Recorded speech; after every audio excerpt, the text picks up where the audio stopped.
మనం ఎప్పుడు మాట్లాడినా ఎప్పుడు మాట్లాడకపోయినా పర్వాలేదు, కానీ దేవుని నామానికి అవమానం కలుగుతున్నప్పుడు, దేవుని సంఘం పాడైపోతున్నప్పుడు, సర్వ సమాజము, అది సమాజమైనా కుటుంబమైనా సంఘమైనా ఏదైనా, మన లైఫ్లో మనం ఎప్పుడు మాట్లాడాలి అంటే దేవుని నామం దూషింపబడుతున్నప్పుడు మన నోర్లు మెదపాలి.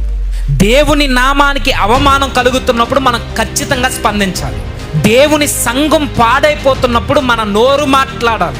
మనం ఎప్పుడు మాట్లాడకపోయినా ఈ టైంలో ఖచ్చితంగా స్పందించాలి. జీవితాలు నాశనం అవుతున్నప్పుడు మనం మాట్లాడాలి.